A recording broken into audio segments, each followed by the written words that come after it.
Hey everyone, welcome back to Schmidt's Farm and Outdoors. Today we're going to be doing a do-it-yourself European mount on a whitetail buck. So this is the 4-point buck that we're going to be practicing on doing the European mount. I shot this one during the archery season about a month ago and have just recently found time to get around to it. But hopefully the final product is going to look something like these two. These are just deadheads that were found out in the woods while scouting, and my brother has the racks all taped up ready for a hydro dip that he wants to do with them. But hopefully I can get a European mount to look something like this and a little bit more cleaned up. So stay tuned. So the first step you need to do is you need to take off the fur and the fat as much as you can before we start to boil it. And there's not really anything you have to be too careful with. As long as you don't cut yourself, you can't really damage the bone. And that's all that we're really keeping here.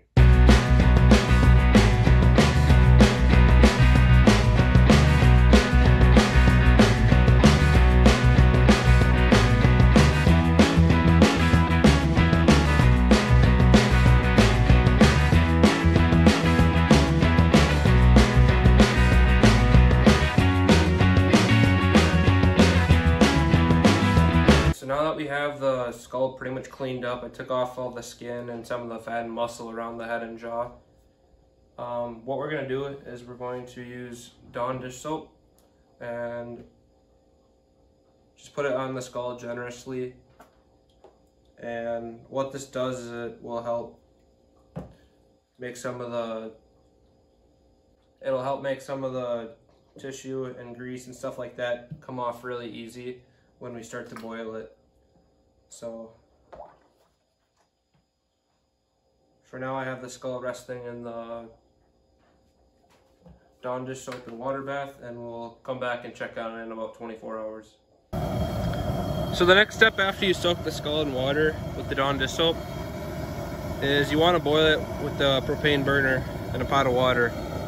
So I actually let the skull soak in the Dawn dish soap water bath for about a week, and then I was able to boil it for an hour, and then I let it soak in the Dawn dish soap water bath for another week just because I didn't have time to finish the boiling process.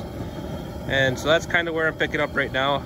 This is the second boil, and that first time when I boiled it, I took off the majority of the soft tissue, and I used the pliers to kind of pull some of the stuff that wasn't falling off in the boiling water. But we can take a look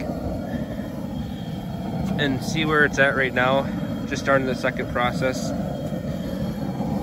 So the skull is mostly submerged in the boiling water.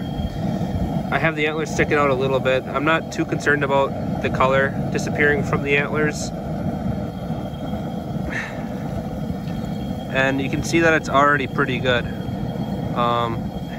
There's just smaller tissue around some of the back and undersides that we need to take off, and we're going to do that by boiling it a little bit more and then maybe finishing it off with a power wash.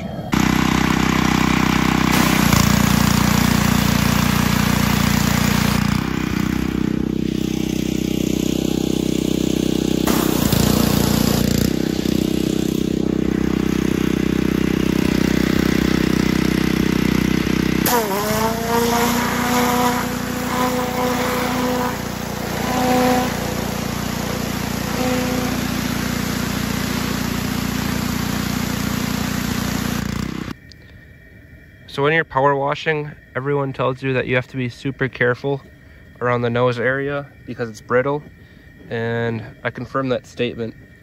This was my first time using power wash to clean off the skull, and it did a really good job on the back area, removing all the soft tissue and stuff that was still clinging onto the skull. But I accidentally broke off the nose, so I'll have to go back and try to glue that on later. But anyway, the next part to make this a little bit brighter white is to put Salon Care 40 on the skull and continue boiling. I'm hoping after 10 minutes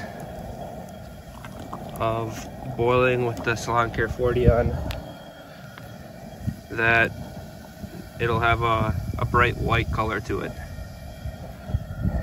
So we'll check back in 10 minutes. So this is the skull after 10 minutes of boiling with the Salon Care 40 product on it. It came out much whiter than what it was when we put it in. It was kind of yellow before. And something that I did to kind of improve the European mount, I think, it's just when I was holding it, the teeth would rattle because it doesn't have any gums. So I added little bead lines of hot glue on the inside of all the rows of teeth. That way when you're handling it, you don't accidentally lose a molar or something like that. And so this is going to be the final step. Next, what I'm doing is with the Mop and Glow product, you can put a little bit of that in a dish, and then you can start applying it on the top of the skull. And what that's going to do is it's going to give you kind of like a finish or a gloss coat over your skull. And I like it because I think a lot of skulls look a little dull and white, like faded white, and I want something to look kind of like a shiny white. And so I'm putting it on the antler, on the forehead of the skull, nose, everywhere. I'll flip it over and do the underside too. Not that anyone will see it, but just because I want to be thorough and I have enough product. And once it dries, I'll show you guys the final result. After letting the skull dry for a day with that Mop and Glow finish on it, you can see the shine that we were trying to go for. I put it all over the antlers and you can see the gloss finish. But then even on the skull, you can see it on the nose and the forehead when I move it over. So that's what we were trying to go for with that Mop and Glow finish, especially since we didn't want that faded white look. So here's the finished European skull mount, and I plan to display it using this hook/hanger 3D print that I did using my 3D printer, and it has two different hole attachments, one up high and one down below. And basically the skull brain cavity is just going to rest on this top extrusion like this, and then the bottom just holds it in place at a nice angle. So I'm gonna try putting it in the 2x4 and showing you what it looks like.